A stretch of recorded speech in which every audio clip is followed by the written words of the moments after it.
Good morning दोस्तों, मेरे channel में आप सभी का स्वागत है। आज हम लोग पढ़ेंगे चौथा प्रश्न। देखो इसमें क्या दिया है। निम्नलिखित समीकरण निकायों के एक अद्वितीय हल के लिए के का मान ज्ञात करना है। अद्वितीय हल के लिए, ठीक है। किसके लिए? अद्वितीय हल के लिए के का मान ज्ञात करना है। ये हो गया आपका प्रश्न चौथा। यहां दिया है अद्वितीय हल के लिए। अद्वितीय हल कब होता है बताओ? पिछले वीडियो में हम लोग देखें अद्वितीय हल कैसा होता है। अद्वितीय हल के लिए जो समीकरण है, एक समीकरण ये है, ये दूसरा समीकरण है। इसका जो a1 बट्टे a2, ठीक है, बराबर नहीं होता b1 बट्टे b2। a1 बट्टे a2 बराबर नहीं होता b1 बट्टे b2, तब समीकरण क्या है? ये अद्वितीय हल माना जाता है। ठीक है यहां तक।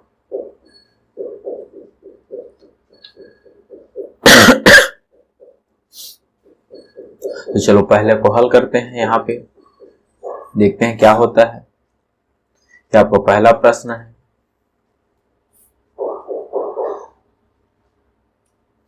ठीक है, यहां पर देखो a1 का मान कौन सा है? यहां मैं लिखता हूं हल। a1 कौन सा है बताओ? a1 बराबर जो k है वो क्या है? a1 का मान है b1 2, c1 का मान क्या है? ये 5 है। ठीक है, समीकरण पहला से मिल गया। a1 मतलब क्या है? a1 मतलब है समीकरण पहला का a का मान। b1 का मतलब है समीकरण पहला का b का मान। ठीक है, वैसी c भी है समीकरण पहला का c का मान। ठीक, अब a2 मतलब समीकरण दूसरा का a का मान क्या हो जाएगा? 3 है। b2 कितना है? देखो y के सामने कुछ नहीं है, मतलब क्या है? 1 है। c2 1 है। यहां तक समझ गए हम लोग। a का मान निकालना सीख गए, b का मान निकालना सीख गए, c का मान भी निकालना सीख गए। ठीक है, अब हम लोग क्या लिखेंगे? अतः यहां पे लिखेंगे समीकरण निकाय के अनंतः क्या है? अद्वितीय हल होते हैं। कब होते हैं? यहां पे लिखेंगे समीकरण निकाय के क्या दिया है? सूत्र प्रश्न में क्या दिया है? अद्वितीय हल के लिए। ठीक है, यहां अद्वितीय हल होगा यदि क्या होगा? a1 बट्टे a2 बराबर नहीं होता b1 बट्टे b2। ठीक है, बस मान को रख दो यहां पे। a1 क्या है? k है। a2 क्या है? 3। b1 का मान क्या है? 2 है। b2 का मान है 1। ठीक, यहां तक। अब देखो यहां पे आगे स्टेप। यहां पे हम लोग क्या करते हैं बताओ? अब यहां पे हम लोग तिर्यक गुणा करेंगे। तिर्यक गुणा करने पर क्या करेंगे? तिर्यक गुणा करेंगे।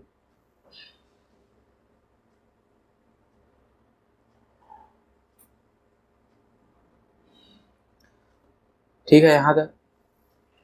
अब देखो तिर्यक गुणा करेंगे मतलब इस तरह से गुणा करेंगे, ऐसे। ठीक, अब यहां पर देखो k है, k बराबर नहीं है।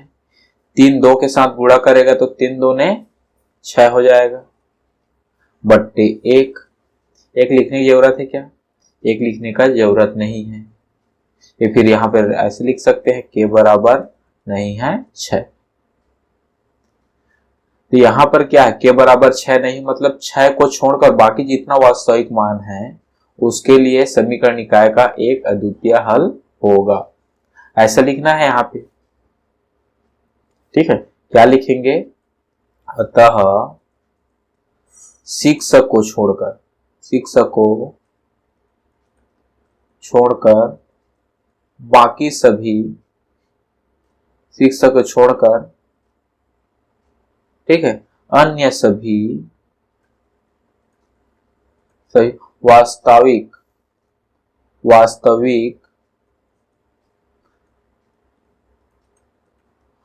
मानों के लिए समीकरण निकाय का एक अद्वितीय हल होगा।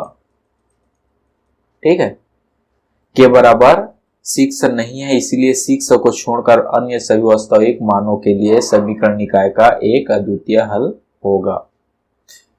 समझ गए? ठीक है, इसी तरह बनाना है। और किसको बनाएंगे? चलो एक और क्वेश्चन बनाते हैं। चलो चौथा को बना लेते हैं। ठीक है, इस चौथा प्रश्न को हल करते हैं। आपको प्रश्न चौथा है, चलो बड़ा कर देता हूं। ठीक, सेम पहले जैसे a1 b1 c1 का मान निकालेंगे। a1 बराबर 4 है, b1 का मान क्या है? -5, माइनस चिन्ह है तो -5 लिखेंगे। ठीक है, माइनस को भी साथ में लिखते हैं। c1 बराबर क्या है? k है। अब a2 बराबर क्या है बताओ? 2 है। b2 बराबर क्या है? -3। c2 बराबर 12। ठीक है, डायरेक्ट मैं यहां पे लिख रहा हूं। ठीक है, आप लोग यहां पे लिख देना कि अतः समीकरण निकाय का, चलो लिख ही देते हैं इसको भी। अतः समीकरण निकाय का अद्वितीय हल होगा यदि, यहाँ पे फार्मूला लिख देते हैं, a1/a2 बराबर नहीं होता b1/b2। ठीक है यहां तक। अब यहां पर मान को रख देते हैं। चलो a1 क्या है? 4 है, a2 का मान 2 है, b1 का मान क्या दिया है? -5, b2 का मान है -3। ठीक, अब यहां पर देखो क्या करेंगे?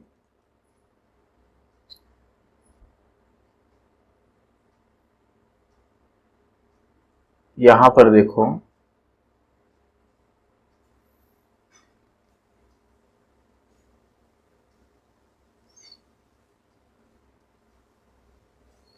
यहां तक तो समझ गए।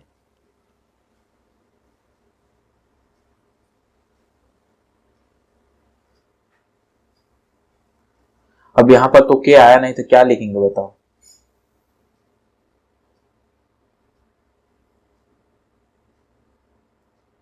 यहाँ पे के है क्या? के तो नहीं आया। तो यहां पर हम लोग लिखेंगे आंसर में, यहां लिखेंगे जो कि के प्रत्येक मान के लिए सत्य है। क्या लिखेंगे?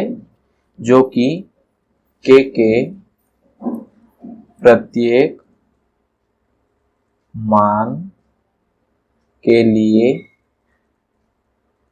सत्य है। अतः के सभी वास्तविक मानों के लिए समीकरण निकाय का अद्वितीय हल होगा। अतः के सभी मानों के लिए, सभी मानों के लिए समीकरण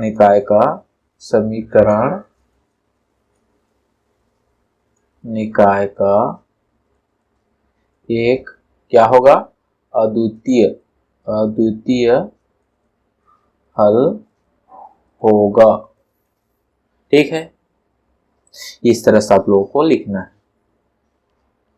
ठीक, चलो अब पांचवा को देखते हैं, बाकी है दूसरा और तीसरा का आप लोग बना लेना। ठीक है, पांचवा को देखते हैं। यहाँ पे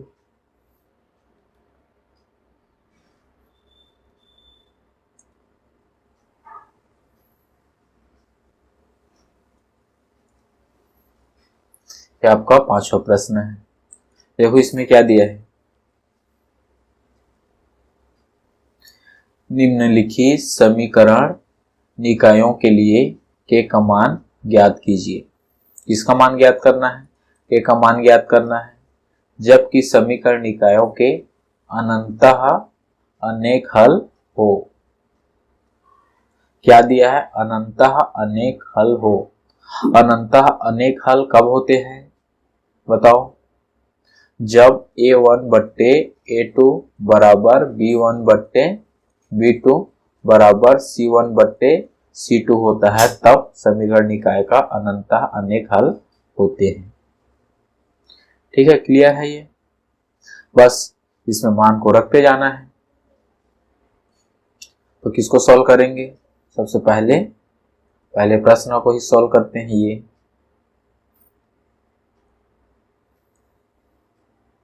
ठीक है, यहाँ पे मैं लिखता हूं यहाँ पे हल। ये आपका समीकरण पहला है, ये समीकरण दूसरा है। चलो a1 का मान क्या है बताओ, a1 का मान क्या है, यहाँ पे 2 है, b1 का मान 3, c1 का मान 7, a2 का मान k ऋण 1, b2 का मान k धन 2 और c2 का मान 3 की। ठीक है, अब हम लोग क्या लिखेंगे, अतः यहां पे लिखेंगे, क्या लिखेंगे बताओ, यहां पे लिखेंगे समीकरण निकाय के अनंततः अनेक हल हैं, यदि क्या होता है, a1 बट्टे a2 बराबर b1 बट्टे b2 बराबर c1 बट्टे c2 होता है। क्लियर है यहां तक, इसमें मान को रख देंगे। चलो a1 का मान क्या है, 2 है, a2 का मान है k ऋण 1, b1 का मान क्या है, 3 है, b2 का मान क्या है, k धन 2। ठीक, c1 का मान है 7, c2 का मान है 3 की। ठीक है यहां तक, अब इसको हल करेंगे। चलो इसमें सबसे पहले देखो, किसी के मान कहीं से लिख लेगा क्या, नहीं लिख लेगा, तो इसके लिए हम लोग पहले दो का जोड़ी बनाते हैं। कैसे, यहां से 2 के ऋण 1 बराबर 3 बट्टे के धन 2।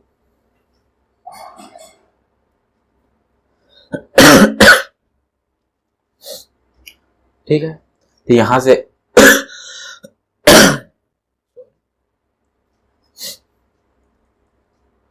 यहां पे देखो तिर्यक गुणा कर सकते हैं, फिर इसके साथ लिख लिए, इसको इसके साथ भी लिख लेते हैं।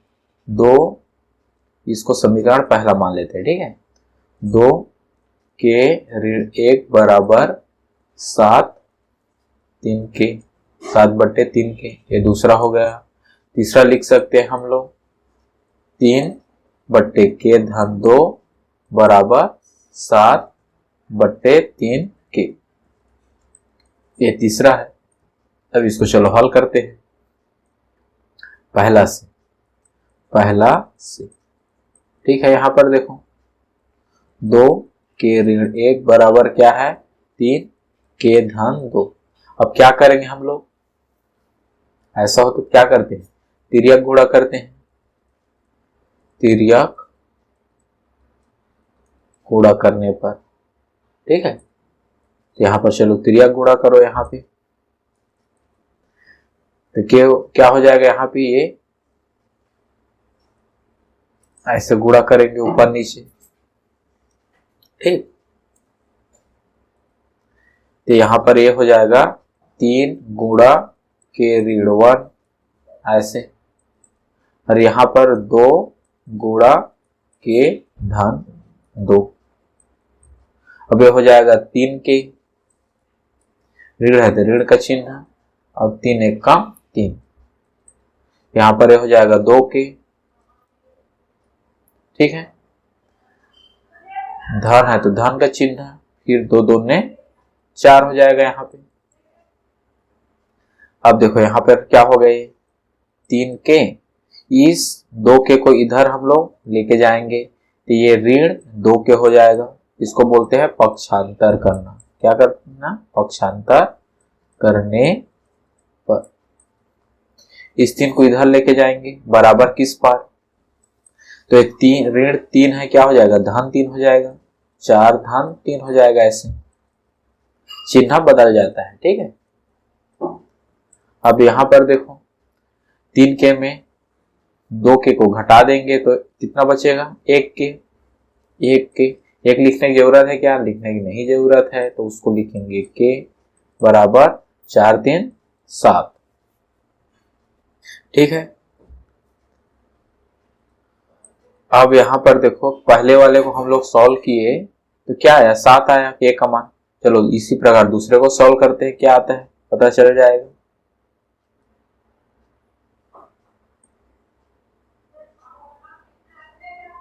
इस दूसरे को सॉल्व करते हैं, ठीक है, उससे पता चल जाएगा।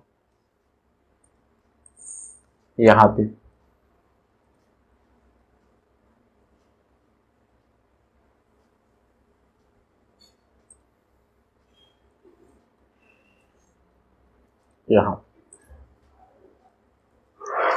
यहां पे भी तिर्यक गुणा करेंगे तो क्या हो जाएगा, ये देखो ये 3k है, ऊपर क्या है 2k है, तो क्या होगा 3 2 ने 6k हो जाएगा। अरे क्या हो जाएगा 7k, और ऋण है तो ऋण का ऋण, 7 1 कम 7,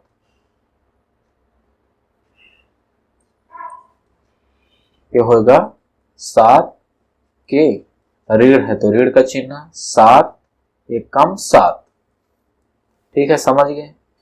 अब इसको इधर लेके जाएंगे, पक्षांतर करेंगे तो क्या हो जाएगा 6k ऋण 7k बराबर ऋण 7।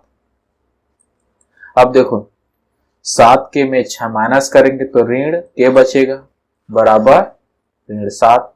ऋण ऋण क्या हो जाएगा, कैंसिल हो जाएगा, तो k बराबर क्या आया 7 आया। मतलब समीकरण दूसरा से भी k बराबर 7 आया। ठीक इसी प्रकार समीकरण तीसरा से देखते हैं k बराबर कितना आता है। ये आपका समीकरण तीसरा है।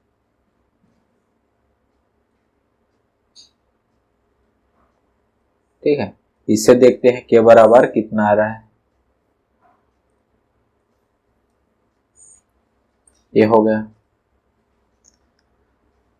ठीक, यहां पे भी हम लोग क्या करेंगे, तिर्यक गुणा करेंगे।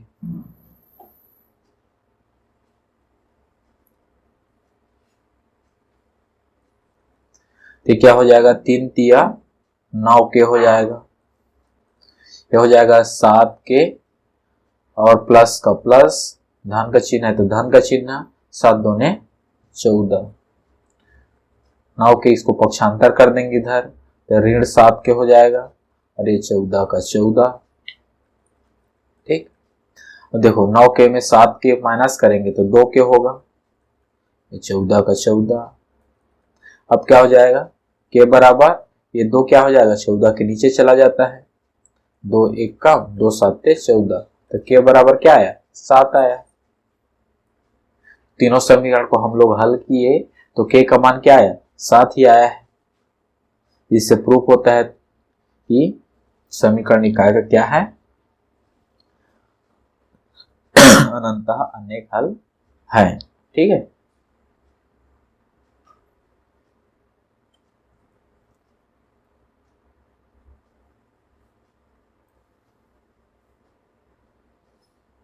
सेम इसी तरह से बाकी को भी आप लोग बनाना है, दूसरा को, तीसरा को, चौथा को।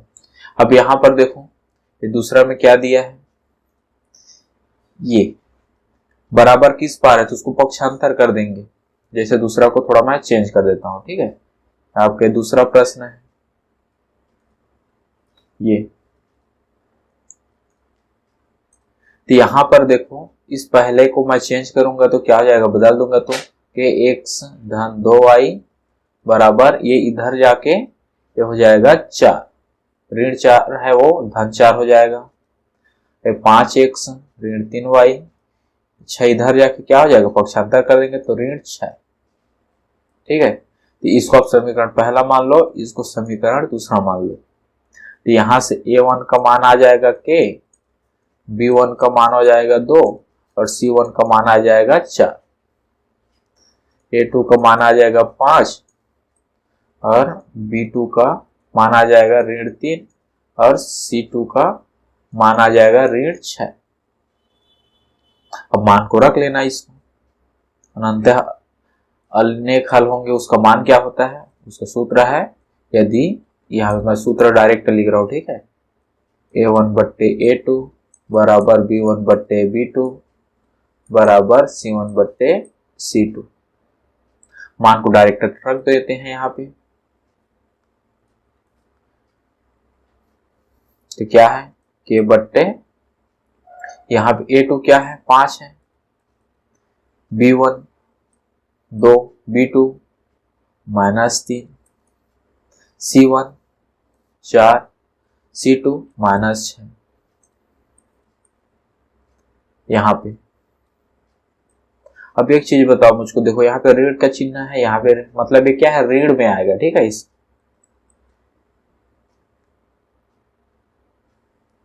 अब यहाँ पर देखो ये कटेगा, 2 2 ने 4, 2 3 6, तो कितना आ गया भी 2 बट्टे 3 आ गया, के बराबर 5 बराबर 2 ऋण 3 बराबर 2 ऋण 3।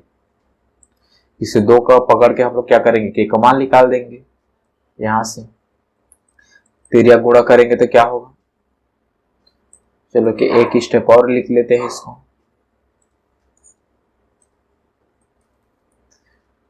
के बट्टे 5 बराबर 2 ऋण 3, ऐसे तिरिया गुणा करेंगे तो क्या हो जाएगा बताओ, ये हो जाएगा आपका 5 ऊपर चला जाएगा तो 5 दूने 10, के बराबर क्या होगा 5 दूने 10 ऋण 3।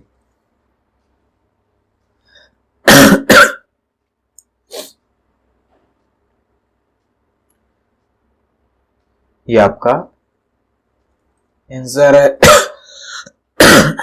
ठीक, ये आपका आंसर है। बाकी प्रश्न को आप लोग को बना लेना है। चलो छठवां देखते हैं, देखो छठवां क्या दिया है, थोड़ा फटाफट इसको बनाते हैं, ठीक है। समय बहुत हो गया, 24 मिनट हो गया है। देखो x बराबर 2 है, y बराबर 4 है, बस मान रख दो, यहाँ पे p का मान निकल जाएगा। जैसे 7x माइनस 4y बराबर p है, x का मान को रख दो यहाँ पे, x का मान है 2, 4y का मान क्या है 4 है, बराबर p, 7 दूने 14, 4 चौक 16, ठीक है, बराबर p। अब देखो 14 में 16 में 14 माइनस करेंगे तो 2 बचेगा और ऋण का चिन्ह लगा देंगे, बड़े में क्या है ऋण का चिन्ह है, तो p बराबर क्या आ गया ऋण 2, ये इसका आंसर हो जाएगा। ठीक है, छठवां देखो, छठवां भी सेम ही है, सॉरी सातवां, ये भी सेम ही है। देखो यहाँ पे जो बिंदु दिया है ये क्या है, एक्स का मान रहता है, ये वाई का मान रहता है, बस मान को रख दो इसमें भी सेम। 2x ऋण के वाई बराबर 9, एक्स और वाई को मान को रख दो यहाँ पे। एक्स बराबर क्या है, 1 है, वाई बराबर है ऋण 1 बराबर 9। ठीक है, 2 1 कम 2। यहाँ पे देखो ऋण के और अंदर में क्या है, ऋण 1 है। अब इसको क्या करेंगे, गुणा होगा तो क्या होगा, ये धन के हो जाएगा बराबर 9। इसको इधर पक्षांतर कर देंगे तो के बराबर 9 ऋण 2 हो जाएगा। ठीक है, अब के